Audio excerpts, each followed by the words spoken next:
Good morning. After having looked at the summary of the poem, stanza wise, of the poem The Last Ride Together by Robert Browning, today let us try to look at the analysis of the poem.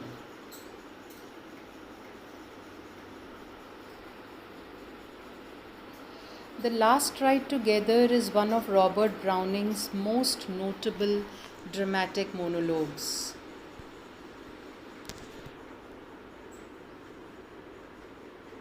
It focuses on the wishes of a man for a last ride together with his lover, and this journey is both passionate and evocative, arousing feelings. First published in 1855 in the book Men and Women, it has received much attention over the years, especially with the regards to the possible psychosexual content. Some critics see Freudian symbols within the poem, the Titan in particular interpreted as a metaphor for the sexual act. This is debatable, but does open up discussion which could lead to a greater understanding of this classical poem. Suffice to say, as the poem progresses, it does become clear that this is no ordinary horse ride through gentle countryside. This is a journey that takes place both in the heart and mind. Browning taps into the mindset of the modern man here. In the end, the speaker wishes for the journey to never end, to carry on in some eternal instant. For Victorian readers, this was cutting-edge romantic material. How could a rejected lover carry on so and be such a complicated soul? Robert Browning and his wife Elizabeth Barrett Browning were the most famous poetic couple of the age. Their publications became very popular, and their life as lover poets was well known. They also traveled a lot, and it was on one of these journeys that Robert Browning perhaps echoed the sentiments of the last ride together. In a letter of 1858, Elizabeth wrote to one Isa Blagden following their pleasant journey from Florence to Paris, and to quote Elizabeth, "I was nearly sorry to arrive, and Robert suggested the facility of travelling on for ever so." Close quotes. The Last Ride Together encapsulates Browning's principal philosophies. Life is always greater than art, and love is the best thing life can bring. Experience here on earth is the ultimate, and what one does not have to wait for heaven to have a blissful life in the here and now. Although the majority of the poem is in first person mode, starting with "I said," watch out for subtle changes as the stanzas progress. The second person pronoun enters the scene, you, then again moving on to we, a natural progression as the couple unite. This is a demanding poem to read because of the mysterious rhythming 5th and 11th lines in each stanza, a complex rhyme scheme confusing matters, the 8th, 9th and 10th lines all rhyming, the subtle change in metrics with lines 10 and 11, the syntax which needs careful negotiation, the use of dashes here and there, together with more formal punctuation, help keep the syntax challenging. Each stanza has its own character, but watch out in particular for stanzas 2, 7, and 8, which require extra work with rhythm and meaning. And note the use of enjambment. Enjambment means, we have come across this term before, when a line has no punctuation at the end and flows into the next, which together with the iambic tetrameter help keep the poem moving forward, whilst the odd line with an extra beat, a ninth syllable, remind the reader that this is no clockwork relationship but is in flux. Flux means movement or motion, flowing in other words. Whilst helping to bond and bind certain sections of the poem, both rhyme and rhythm reflect a complex mindset. The man is torn between accepting his fate as a failed lover, yet wishes for that eternal moment of continuous union with her. To help put his plight into context, he thinks about art and work and how men strive for some kind of perfection, never quite attaining the heights. And then there is fate. No one can know what lies ahead, so best to live life and love in here and now, hoping it can last forever. Once again, a quick look at the summary of each stanza in the last ride together.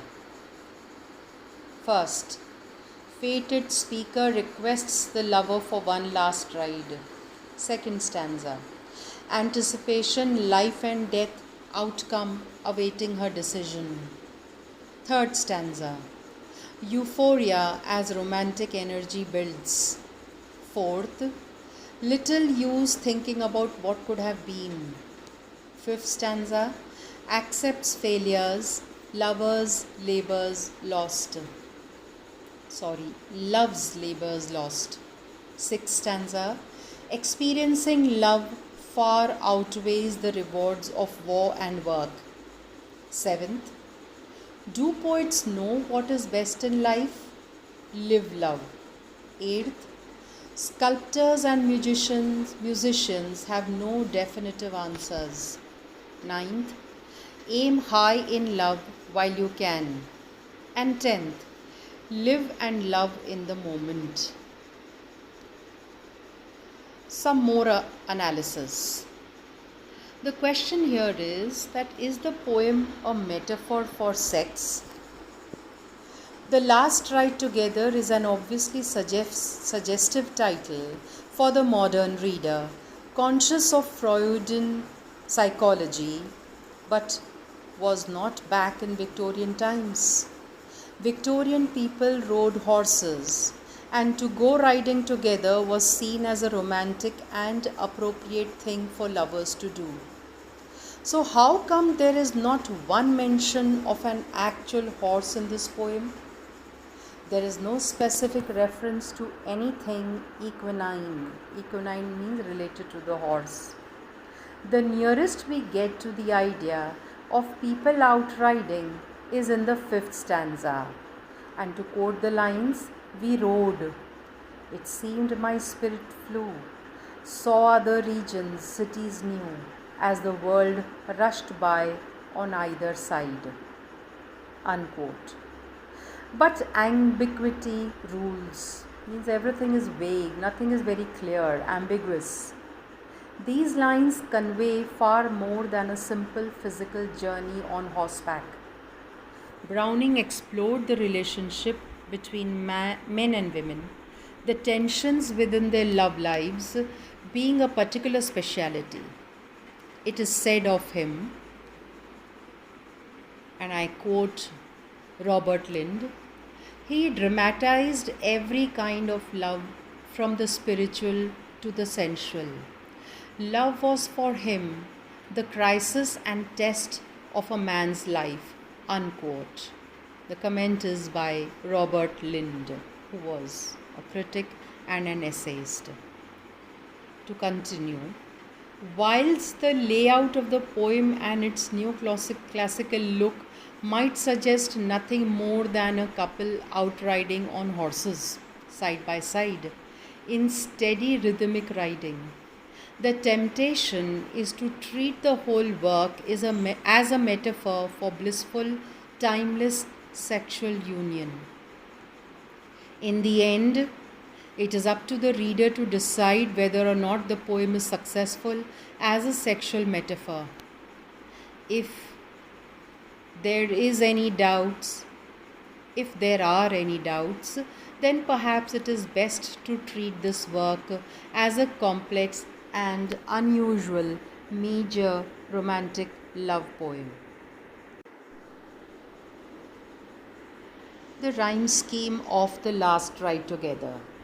The Last Ride Together is a dramatic monologue of 10 stanzas in length, each with 11 lines. It is formal in structure. Rhyme scheme.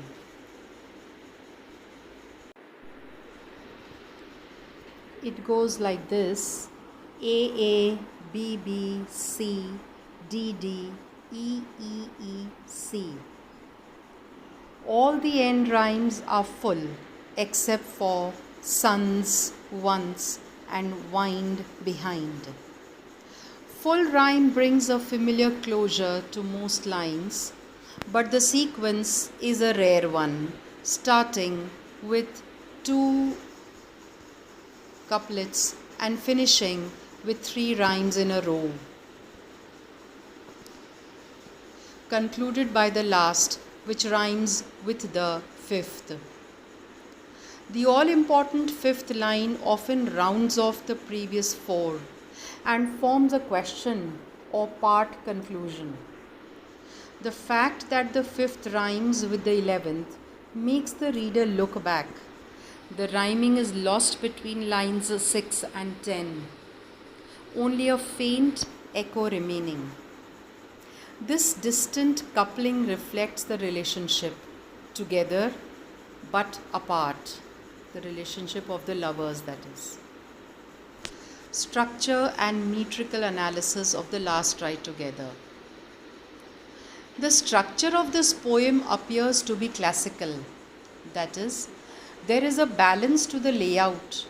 The order of ideas within the stanzas is straightforward. The man has accepted his fate within the first 2 lines and follows this path of resignation to the end. This is a monologue based on wishful thinking. The man clearly disappointed within, yet ecstatic at the thought of this one last journey together. While the rhyme scheme suggests familiarity and interrupted reflection, that is the 5th and 11th rhyming lines, the dominant iambic tetrameter reveals a calm and regular rhythm to the poem.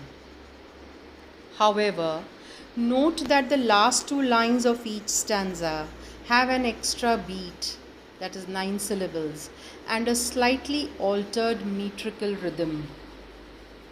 This from the last stanza, these lines: and heaven just prove that I and she ride together, forever ride. The spondee, stress on ride in the last line, emphasizes the stress placed on this final journey. Again in stanza 9, earth being so good, would heaven seem best? Now heaven and she are beyond this ride. Here we have pentameter with iamb, spondee and phthiric mixing. Students, wherever you come across any difficult word, do look up the meanings, although I will be sharing the literary terms with you later. To continue, while tetrameter prevails, reflecting steady rhythm, These variations show the rhythm changing from time to time near the end of the stanza. That's all, and with this we end the analysis of the poem The Last Ride Together by Robert Browning. Thank you.